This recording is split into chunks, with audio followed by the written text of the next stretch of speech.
Ramiz Raja is a cancer to Pakistan cricket. Dear Junaid भाई सलाम। अच्छा, मैं नहीं कह रहा भाई, ये हेडिंग पढ़ रहा हूँ। वैसे भी रमीज़ भाई की टीम अक्सर मैसेज कर रही थी आपको शो पे बुलाना है, तो कुछ और ही ना समझे। I hope you're well. I wanted to submit, oh हाँ, speaking of shows, I finally went to Tabish show which will be out इंशाल्लाह इन अ वीक्स टाइम। तो वो मैं जब भी यार लाहौर जाता था, तो वो मेरा 1.5 दिन का काम है, तो बस 1.5 दिन में ही वापस। तो कब से वो चाह रहे थे जियो वाले कि यार आप आएँ शो पे, तो हो नहीं पा रहा था। और फिर जब जब सही सेहतमंद जाता था हो नहीं पा रहा था, इस बीमारी में मैं फिर गया वहाँ पे। और बढ़िया, we manage fine, it was fun, अच्छा मज़ा आया था। सो ज़रूर देखिएगा अगर अभी तक वो नहीं आया तो। Junaid Bhai, salam. I hope you're well. I wanted to submit a question for Ask Ganji Sahib that's been bothering me and honestly quite a few others in Pakistan cricket circles. Speaking of submitting a question, मैं sorry फिर ज़रा deviate कर रहा हूँ. Yesterday I had confessions on my Instagram. People were sending me anonymous confessions. 99.9% of those confessions were sex related.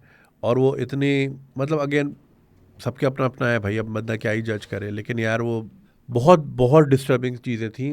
और जो मैंने share की, जिन लोगों ने देखी हैं, जो मैंने शेयर की, ये वो थी जो मैं शेयर कर सकता था, हालांकि इनमें भी कई अक्रॉस द लाइन थी।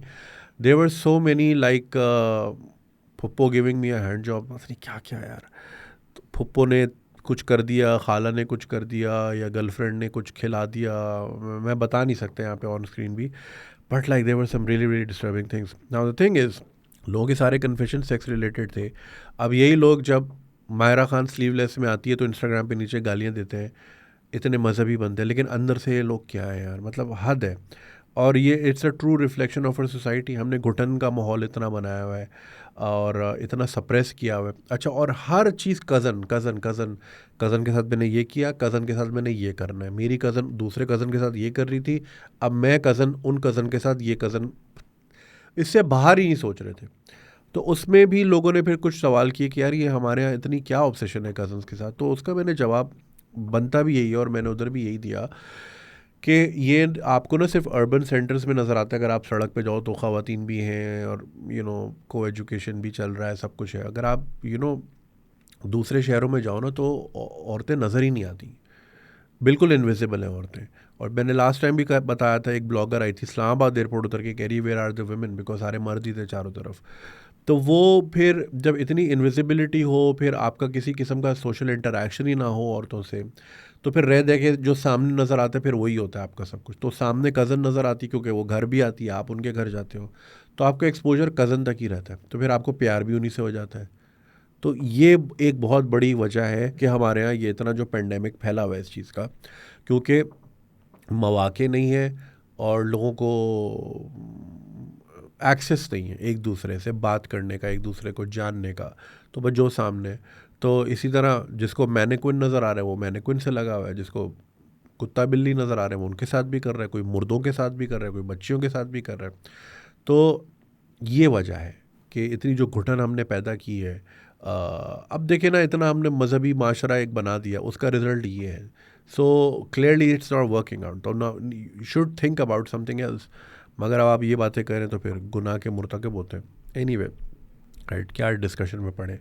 मगर ये कि ये शाखसाना है हमारी घुटन ज़्यादा माहौल का, कि लोग भरे पड़े हैं। और वो किसी ने क्या, वो मेड के साथ मैंने ये किया, फिर मेड मेरे बाप के साथ लगी हुई थी, मेरी माँ ने पकड़ लिया, बस जो नज़र आ रहा है लगे पड़े हैं लोग, समझ से बाहर है। Anyway, so recently during the Pakistan England series, Rameez Raja's commentary left many fans embarrassed. As a former PCB chairman, it was strange to hear him sounding more critical than supportive. Instead of highlighting the achievement of Pakistan's newer players who performed brilliantly, he seemed focused on undermining their efforts, possibly because they weren't part of the team lineup he initially backed. He was the first one to drop stupid comments like Babar is the sellable commodity. We don't have anything else to sell other than him.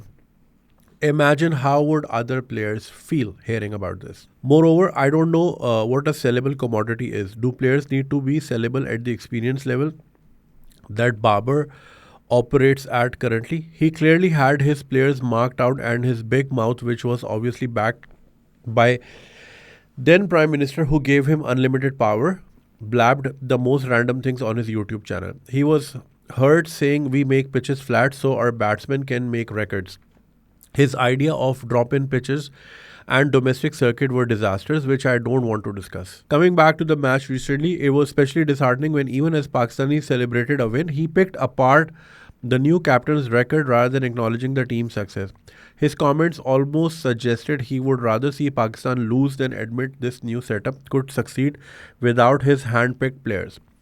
This attitude not only alienates viewers but reflects a troubling tendency to prioritize personal biases over national pride. It's the same ego over country mindset that we keep seeing in other areas of our society, unfortunately. In the context of Pakistan cricket, where confidence is key, isn't it damaging to hear such negativity from someone who should ideally be promoting unity and sportsmanship? Why does it seem like prominent figures in Pakistan are reluctant to pass the torch and are always salty when removed from power? Thank you for considering my question, Junaid bhai. I think a lot of your listeners would resonate with this issue, especially given how passionate we are about cricket. It was great to see our team win. आपको जीत मुबारक हो. Best regards. So ये भाई हैं, इनका सवाल बिल्कुल genuine है कि रमीज़ राजा साहब ने अभी रिसेंटली जिस तरह डाउनग्रेड किया शान मसूद को, और टीम जीती है, सालों बाद सीरीज़ जीती है, तो वो सॉल्टी रिमार्क्स दे रहे हैं और वो पीछे उनकी लॉसेस के बारे में बात कर रहे हैं. वही जैसे मैं हमेशा कहता हूँ, Pakistan is more about ego पे चलते हैं. साउथ एशियन कंट्रीज़ ज़्यादातर यहाँ पे ईगो जो ज़्यादा बड़ी होती है और मुल्क जाए भाड़ में. और ये आपको हर डिपार्टमेंट में नज़र आएगा. एवरीबडी थिंक्स कि वो मेरा हो जाए, अगर मेरा नहीं हो रहा तो पूरी बिल्डिंग तबाह हो जाए. जैसे रिसेंटली हमारे सियासत में भी आप देख रहे थे कि बस मुल्क तबाह हो जाए क्योंकि हमारा मनपसंद लीडर जो है ना वो नहीं आ रहा सामने, तो IMF की डील भी ना हो और ये भी ना हो और वो भी ना हो, बस हम बिल्कुल बलिस्टिक हो जाएं. यही चीज़ आपको यहाँ पे भी नज़र आ रही है कि जब खुद थे वो which was not the right appointment. So ये चीज़ आपको दिखती है. एंड अब एक रिसेंट इनकाउंटर हुआ एक साहब के साथ who works very closely with cricketers. तो उन्होंने भी यही बताया कि मैं इतना करीबी इन लोगों के साथ काम करता हूँ और मैं इतना अंदर बाहर जानता हूँ, ये सही हारते हैं बिकॉज इनमें वो वाला स्पिरिट ही नहीं है. इनका ये है कि यार अच्छा यार, मैं अगर हम ये मैच जीत गए तो फलाना कैप्टन के पॉइंट्स हो जाएंगे, मैच हार जाओ. ये अपनी ईगो पे ही ये पूरे मुल्क का बेड़ा गर्क कर रहे होते हैं, इवन प्लेयर्स. और ये मुझे बड़े रिस्पॉन्सिबल इंसान नहीं मुझे बात बताई. और ये हमें चीज़ नज़र भी आती है. जैसे हम देखते हैं वर्ल्ड कप में वो जो इमाद टुक टुक कर रहा था उसमें इंडिया वाले मैच में, इंडिया वाला मैच था, कौन सा मैच था, तो वो जीता हुआ मैच हराया. अब आई डोंट नो भाई, दिलों के हाल अल्लाह जानते, लेकिन बहुत सारी चीज़ें एविडेंट भी होती हैं. तो ये चीज़ आपको हर जगह नज़र आएगी कि यार अगर मेरा बाबा ऊपर नहीं हो रहा तो बस फिर मुल्क भी जाए भाड़ में, डिपार्टमेंट भी जाए भाड़ में, टीम भी जाए भाड़ में. और वही अब रमीज़ भाई जो हैं, he would like to take credits for the victories, but failures पे जो है ना वो पीछे पीछे हट जाते हैं.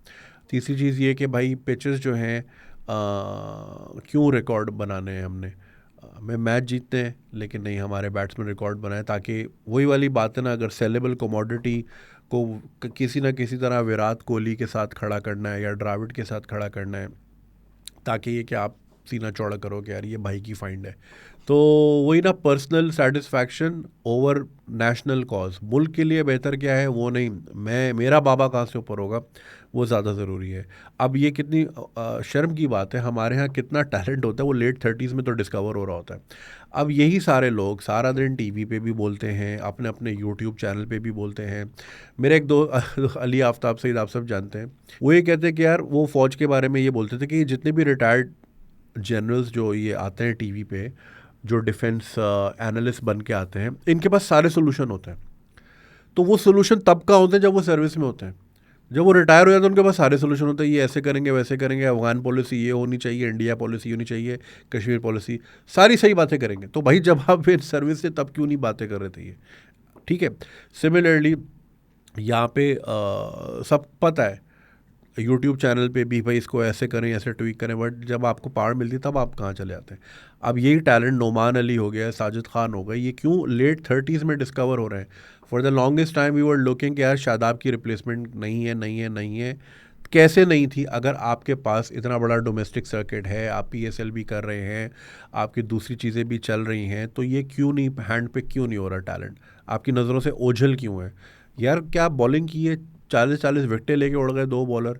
और जो है वही इंग्लैंड जो 800 बना रहा था उनको किस तरह चित किया। अच्छा, इसमें भी मैं कल पढ़ रहा था कि वो Aqib Javed is taking all the credit, हालांकि अलीम डार का ये आइडिया था। अब again I just read the tweet, तो मुझे नहीं पता इसमें कितनी सदाकत है। तो आप जो लोग इन चीज़ों को बड़ा क्लोजली देखते हैं कमेंट में ज़रूर बताइएगा कि वो अलीम डार्स आइडिया और perhaps maybe a mutual idea, लेकिन Aaqib Javed seem to be taking all the credit. और फिर ये कि वो फिर उसको बनाया कि ग्राउंड बना के चलो भाई अब आकिब जावेद और गैरी कर्स्टन को जिस तरह रातों रात निकाल दिया। अब उसके ऊपर भी रोज़ाना नई नई चीज़ें पढ़ने को मिलती हैं। मैं इतना डीप जाता नहीं हूँ। हमारी हर चीज़ में पॉलिटिक्स है।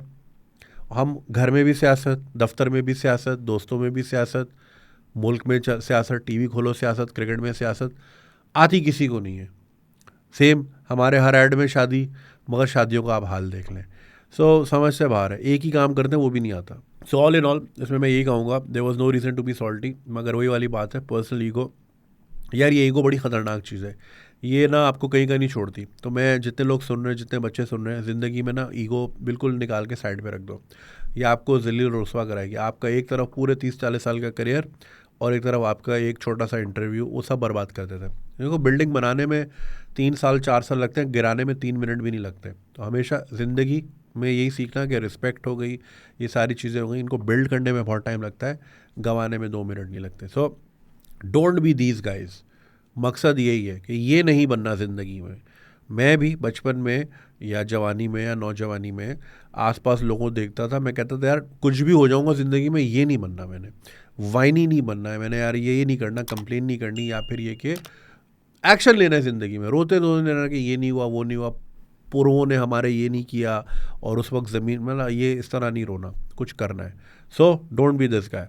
ओके चलें, थैंक यू। अगर आपको ये वीडियो पसंद आई और आप इसका पूरा वर्जन देखना चाहते हैं तो लिंक कमेंट सेक्शन में दिया गया है। हमारे यूट्यूब चैनल पे पूरा वर्जन मौजूद है और चैनल को सब्सक्राइब करना नहीं भूलिएगा। शुक्रिया।